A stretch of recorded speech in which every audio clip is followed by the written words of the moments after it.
Hello friends, कैसे हैं आप सब। I hope you all are very well. प्यारे दोस्तों, आज से हम एक नई सीरीज स्टार्ट कर रहे हैं आपके सामने। आपको बता करके बहुत खुशी हो रही है मुझे कि ये सीरीज आपके, अगर आप लॉ के एंट्रेंस दे रहे होगे तो बहुत ही ज्यादा आपके लिए बेनिफिशियल है। क्योंकि जो पॉलिटी का हमारा पार्ट है, पॉलिटी एंड कॉन्स्टिट्यूशन, अगर आप एलएलबी और बीएलएलबी के प्रीवियस ईयर क्वेश्चन आपने देखे होंगे तो आपको पता होगा कि वो कितना ज्यादा डेडिकेटेड रहता है पॉलिटी एंड कॉन्स्टिट्यूशन की। तो उसी को लेते हुए हमने ये बनाया है और आपको काफी ज्यादा इंटरेस्टिंग लगने वाला है ये। हमारा चैनल जरूर सब्सक्राइब करिएगा। सीयूसीटी या एलएलबी बीएचयू किसी की तैयारी आप कर रहे हो तो ये ध्यान रखिएगा, सारे कंटेंट आपको यहाँ फ्री भी मिलेंगी और हमारी पेड कोर्सेज भी हैं। और जल्द ही हम लोग स्पेशल क्लासेस भी शाम के 7 बजे से 8 बजे तक लेने वाले हैं, तो जरूर ज्वाइन करिएगा। आपको ये सारी चीजें फ्री ऑफ कॉस्ट हमारे इस चैनल पे मिल जाएंगी। चलिए अब शुरू करते हैं। अगर आपको सब कुछ समझ गया होगा आपने, इसके पहले मैं 2 वीडियो का लिंक दे दूंगा, काइंडली उसे जरूर देखिएगा।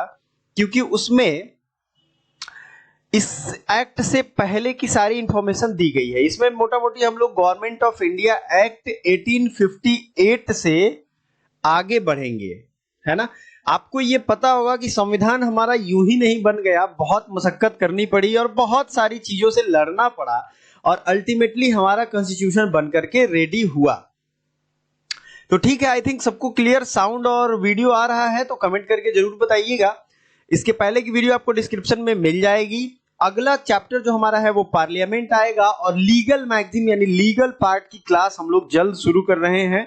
शाम के 3 बजे से आपको वो क्लास मिल जाएगी 3 PM में।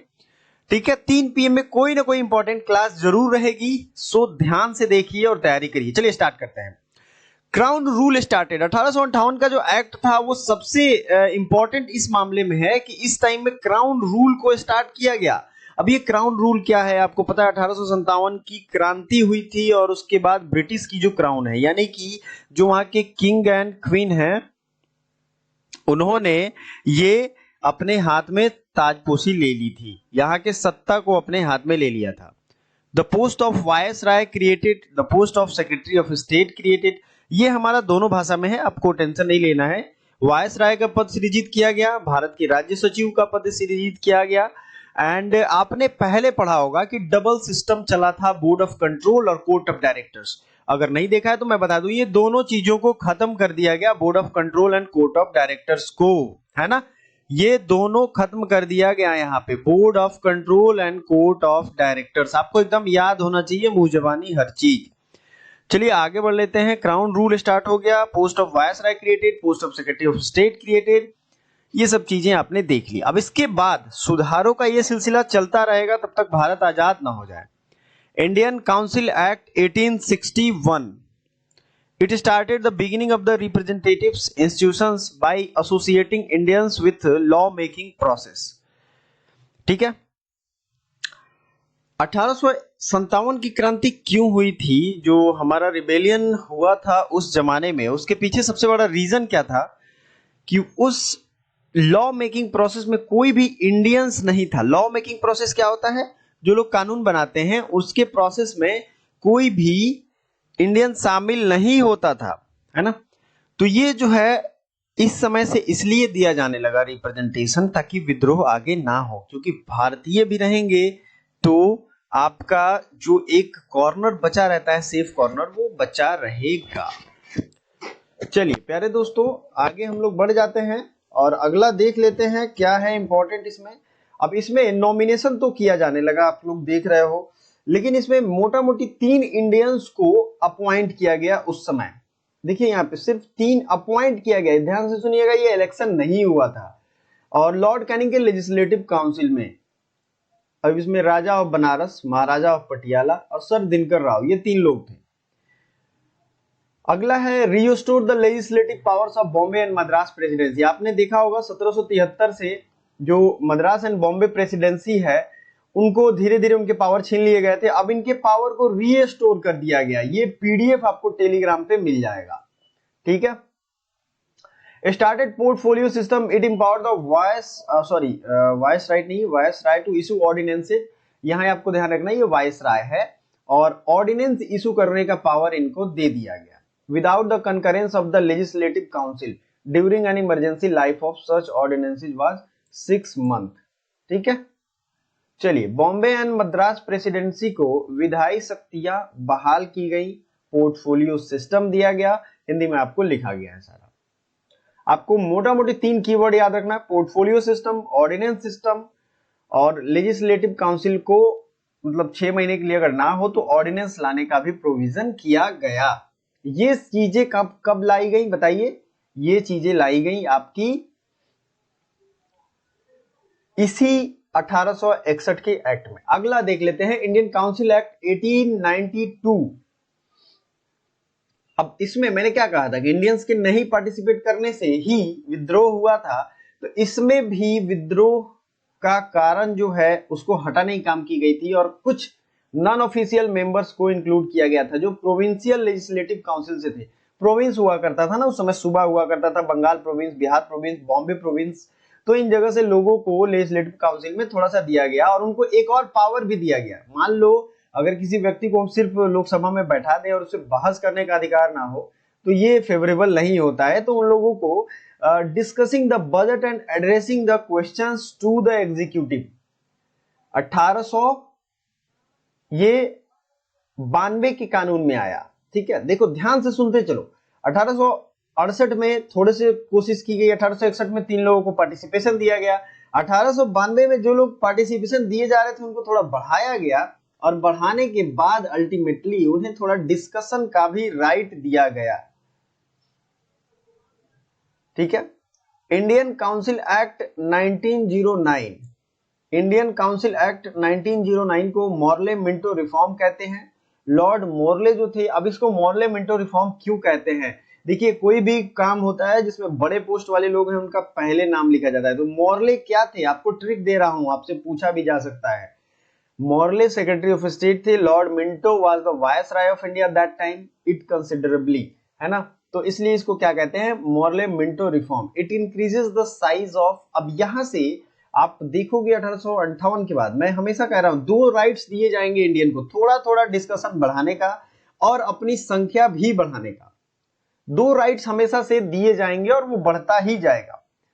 तो इसमें सेंट्रल एंड प्रोविंशियल नंबर जो है सेंट्रल लेजिस्लेटिव काउंसिल को, उनको बढ़ा दिया जाएगा। सिंपल याद रखना, इंडियंस के नंबर को जो है 1909 के ये सुधार में ये बढ़ा दिया जाएगा।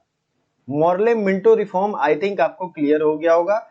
इसे इंडियन काउंसिल एक्ट 1909 कहते हैं और इसमें बहुत बड़े बड़े चेंजेस हुए जो आपको आगामी सभी एग्जाम में पूछा जाएगा। हिंदी में भी यही सेम चीजें लिखी गई हैं। आगे बढ़ते हैं। It retains the official majority in the central legislative council but allowed the provincial legislative council to have non official majority. It allows to ask supplementary question. पहला तो यहां तक समझ लो।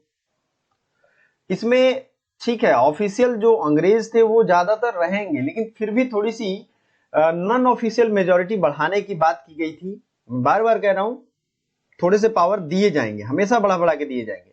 It allows to ask supplementary questions by members and move resolution on the budget, so on. It provided for the first time the association of Indians with the executive councils of the viceroy and governor. ठीक है, अब इसमें क्या है, ये supplementary questions का power दे देता है, सप्लीमेंट्री क्वेश्चंस का पावर दे देता है और आपको रिजोल्यूशन बजट पे पावर दे देता है। ठीक है, ये ध्यान रखना है। The association of Indians with the executive council, ये भी पावर इसमें दे दिया जाता है। 3 पावर्स की इसमें बात की गई है, नॉन ऑफिशियल मेजॉरिटी बढ़ाने की, सप्लीमेंट्री क्वेश्चंस बढ़ाने की, देने की, पूछने की, move resolution on the budget and so on. Provided for the first time association of Indians with the executive councils of the Viceroy। ठीक है, ये चीजें आपको समझ में आ गई होंगी। एसोसिएशन करना है इंडियंस का, तो कौन से व्यक्ति एसोसिएट हुए ये ध्यान रखना आपको। यहां के लिए जो व्यक्ति एसोसिएट हुए उनसे सवाल भी पूछा जाता है उनपे। तो ये थे सत्येंद्र प्रसाद सिन्हा। इन्होंने first Indian as a Indian join किया था किसमें? एग्जीक्यूटिव काउंसिल में। वायसराय के एग्जीक्यूटिव काउंसिल में ही was appointed as law member. ठीक है, इट इंट्रोड्यूस, ये तो हो गया लॉ मेंबर में सत्येंद्र प्रसाद सिन्हा को याद रखिएगा, बहुत ही ज्यादा जरूरी है। became the first Indian to join the Viceroy Executive Council. He was appointed as law member. It introduced the system of communal representation for Muslims and allows concept of separate electorate. मुस्लिमों को ये दिया गया कि वो अपने मतलब community के लोगों को चूज कर सकते हैं, है ना। ये पावर सिर्फ इसमें दिया गया और यही एक बंटवारा का मूल कारण बन गया, बेस बन गया। ठीक है, ये आपको ध्यान रखना है। चलिए अगला देख लेते हैं। अब ये चीज को कहा जाता है कम्युनल इलेक्टोरेट। तो कम्युनल इलेक्टोरेट को अगर हम समझें तो Lord Minto came to be as father of communal electorate. ठीक है, यह केंद्रीय विधान परिषद में आधिकारिक बहुमत बनाए रखता है। ये सारी उन्हीं चीजों की हिंदी वर्जन है। आपको यह समझना है कि लॉर्ड मिंटो को क्यों कहा जाता है फादर ऑफ कम्युनल इलेक्टोरेट, क्योंकि इसने मुस्लिमों को कहा कि मुस्लिम जो है वो अपने मेजोरिटी के यानी अपने वोट देकर के मुस्लिम नेता ही चुन सकते हैं। तो जाहिर सी बात है जब ये अलग अलग नेताओं की किस्म चुनने की बात करेगा तो ये एक दिन कारण बना हमारे देश का बंटवारा का। चलिए अब आ जाते हैं government of India act 1990। It popularly known as Montagu-Chelmsford Reform. Montagu was the Secretary of State. मैंने क्या समझाया था, जो बड़े पोस्ट के लोग होंगे उनका नाम पहले होगा और लॉर्ड चेम्सफोर्ड जो है वो वायसराय होंगे। लोकप्रिय रूप से इसे यही नाम दिया जाता है। The central and provincial legislatures authorized to make laws on their respective list. इसमें कुछ कुछ फंडामेंटल चेंज किए गए। अब आपने देखा होगा कि पहले बॉम्बे एंड मद्रास प्रेसिडेंसी इसके अंदर में नहीं था, अब उसे इसके अपने अपने पावर्स दे दिए गए। तो जाहिर सी बात है पावर्स देने के बाद उन्हें कुछ कानून बनाने का अधिकार भी दिया गया इसमें, और वो अपने अपने रिस्पेक्टिव लिस्ट ऑफ सब्जेक्ट पे, आज आप देखते होंगे सेंट्रल लिस्ट है, स्टेट लिस्ट है, कंकरेंट लिस्ट है, तो उसी तरीके से उनके अपने जो लिस्ट थे उस पे ये कानून बना सकते थे, है ना। It further divided the provincial subjects into two parts. ये बहुत ही महत्वपूर्ण चीज है, आपको मैं समझा दूं, ये बहुत ज्यादा बार एग्जाम में पूछा गया है। प्रोविंशियल सब्जेक्ट की बात की गई है यहाँ। प्रोविंशियल सब्जेक्ट में इसे दो पार्ट में बांटा गया, ट्रांसफर्ड एंड रिजर्व्ड सब्जेक्ट्स। अब ट्रांसफर्ड क्या होता है, रिजर्व क्या होता है, इसमें से एक याद कर लोगे दोनों याद हो जाएगा। रिजर्व का मतलब क्या है, रिजर्व मतलब वो हमारा है ना। रिजर्व्ड सब्जेक्ट जो था वो गवर्नर कहता था कि ये हमारी सहमति के बगैर नहीं हो सकता है, लेकिन ट्रांसफर्ड क्या होता था कि गवर्नर और उसके मिनिस्टर्स रिस्पॉन्सिबल होते थे। बात समझ में आ गया, सिंपल वर्ड में यहां लिखा भी हुआ है। रिजर्व गवर्नर, देखिए यहाँ पे reserved and transferred subjects were to be administered by governor with the help of ministers responsible to the legislative council. Reserved subject का क्या लिखा गया है, on the other hand were to be administered by governor and his executive council. आपको मैं समझा देता हूं, दो चीजें अभी के रिस्पेक्ट में जोड़ के पढ़ोगे याद हो जाएगा। अभी क्या है, लोकसभा राज्यसभा मेनली कौन कानून बनाने का काम करती है, तो ये करती है लोकसभा। तो जो लेजिस्लेटिव काउंसिल था गवर्नर का, वो जो था वो लोकसभा था, और जो एग्जीक्यूटिव काउंसिल था उसका अपना था।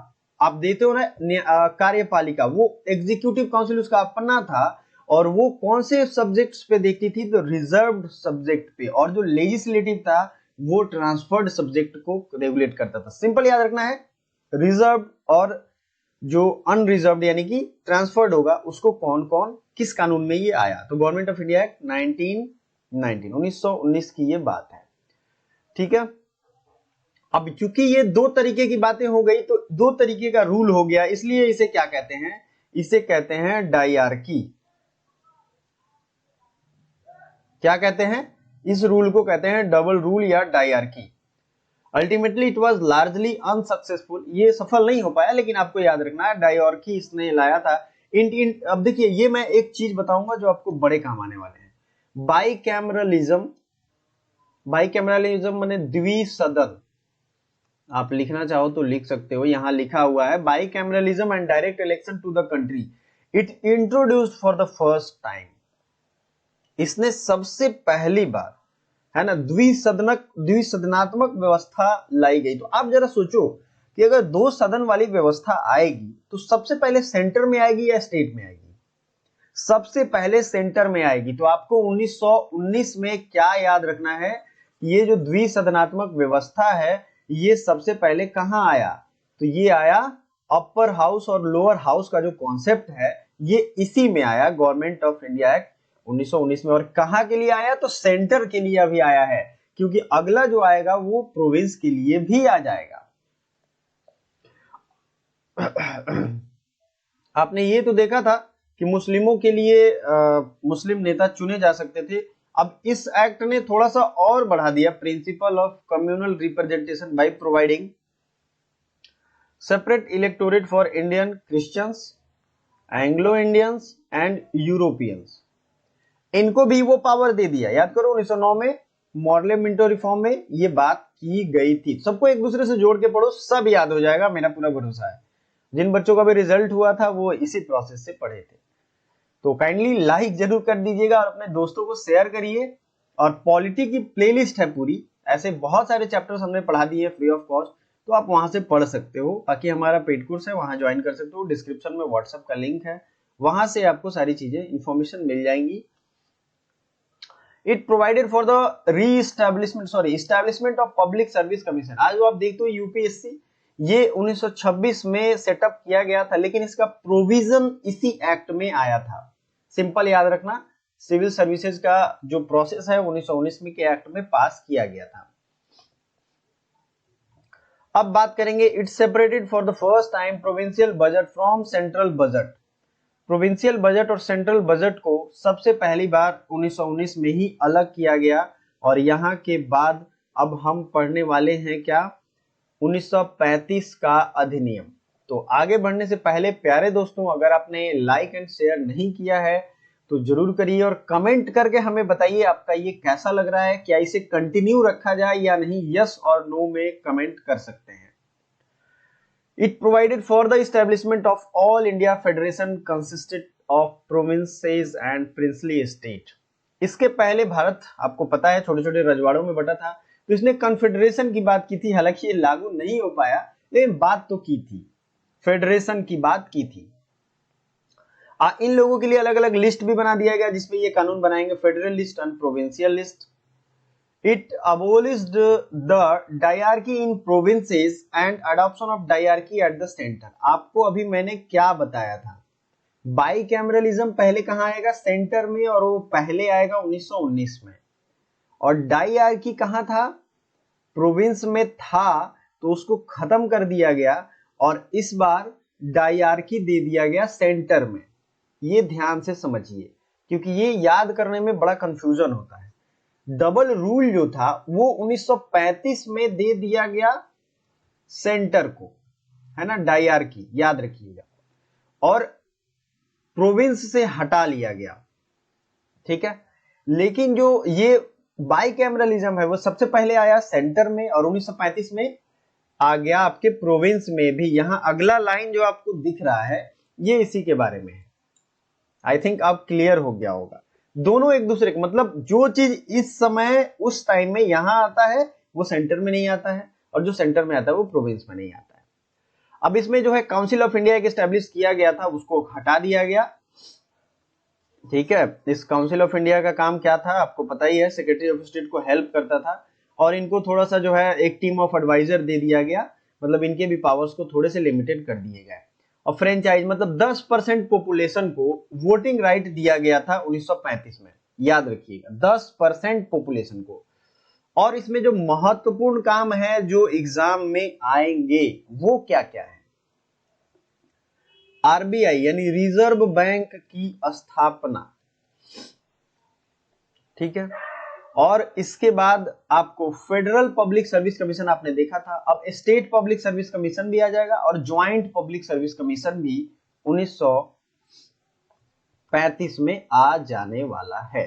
ठीक है, चलिए नेक्स्ट है, it provided for the establishment of federal court which was set up in 1937, that is the supreme court of India. आज के टाइम का सुप्रीम कोर्ट का प्रोविजन, एस्टैब्लिशमेंट का प्रोविजन की मैं बात कर रहा हूं, ये 1935 के कानून में ही था। दो महत्वपूर्ण इंस्टीट्यूशंस यानी आरबीआई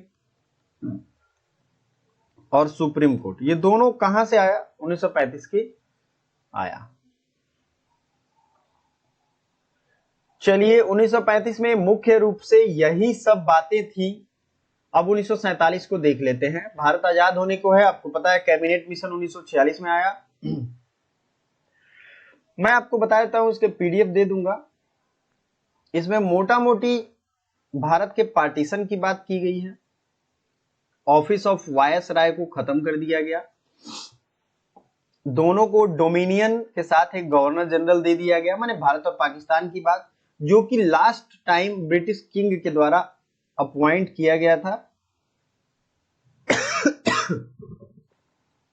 और इन जो दोनों डोमिनियन थे, इनको पावर दिया गया कि अपना कॉन्स्टिट्यूशन ये बना सकते हैं, और इसमें जो है अब वो ब्रिटिश सरकार की कोई भी कानून को हटा सकते हैं चाहे तो। ये पावर सब इंडियंस और पाकिस्तान को दे दिए गए। It empowers the Constituent Assembly of both the dominions to legislate for their respective territories till the new constitution was drafted। अब ये सब चीजें आपको जाननी चाहिए, वैसे पढ़ लेना एक बार। इसमें से कुछ एग्जाम में नहीं पूछा जाता है। हर कानून ब्रिटिश का खत्म कर दिया गया, वही सारी चीजें इसमें लिखी गई हैं। लेकिन अब देश चलाने के लिए तुरंत उस समय इंटरिम गवर्नमेंट तो बनाया गया था, तो जवाहरलाल नेहरू को कुछ दिए गए थे, सबको कुछ ना कुछ पोर्टफोलियो दिए गए थे, सबको कुछ ना कुछ पार्ट दिया गया था कि आप ये मिनिस्ट्री संभालिए, ये चीजें आप संभालो। उसी में जवाहरलाल नेहरू को vice president of the council थे। External affairs and commonwealth relation, ये याद कर लेना, वीवीआई है, क्योंकि ये पूछ देता है। Vice president of the council थे, कौन से काउंसिल? जो ड्राफ्टिंग काउंसिल थी। एंड एक्सटर्नल अफेयर्स माने अभी का विदेश मंत्रालय, और कॉमनवेल्थ रिलेशन इनका था, क्योंकि इनको विदेश में काफी इनकी जान पहचान थी उस समय। सरदार वल्लभ भाई पटेल की बात करें तो home, information and broadcasting. Doctor Rajendra Prasad, food and agriculture. Home and broadcasting क्यों इनके पास रहा? क्योंकि जो देश के हालात थे, तो उसमें अगर न्यूज और प्रिंट मीडिया ये जो भी थे उस समय, रेडियो, उन पे थोड़ा काबू रखना जरूरी था। फिर John Mathai, industry and supply. Jagjivan Ram, इन्हें लेबर मिनिस्ट्री था, और ये नया सरकार बन गया तब भी इनको यही मिला था। CH Bhabha, Homi Jahangir Bhabha, work, mine and power. आपको पता है भाभा एटॉमिक रिसर्च सेंटर इन्होंने बनाया था। इनके घर से ही वो भाभा जो थे अगले, वो इन्हीं के खानदान से थे। वर्क्स, माइन एंड पावर इनके दिया गया। लियाकत अली खां को फाइनेंस मिनिस्ट्री दी गई थी। जोगिंदर नाथ मंडल को लॉ मिनिस्ट्री दी गई थी। आसफ अली को क्या दिया गया था? आसफ अली को रेलवे एंड ट्रांसपोर्ट दिया गया था। सरदार बलदेव सिंह को डिफेंस मिनिस्ट्री दी गई थी। फिर से एक बार रिवाइज कर लेना सब लोग। सरदार बलदेव हैं तो डिफेंस दिया गया। आसफ अली को रेलवे एंड ट्रांसपोर्ट दिया गया। जोगिंदर नाथ मंडल को लॉ दिया गया, और लियाकत अली खां को फाइनेंस। ये पूछा जाता है आपके एग्जाम में। इसकी पीडीएफ टेलीग्राम पे मिल जाएगी। कोई क्वेरी हो, आपको इंस्टाग्राम, फेसबुक चैनल लिंक है, सब कुछ है, आप कांटेक्ट कर सकते हो। और thank you so much for watching, bye for now. कोई भी क्वेरी हो ये जरूर बताइएगा। क्या ये सेशन डेली किया जाए शाम में 3 बजे? लीगल मैगजीन जरूर देखिएगा। Thank you so much.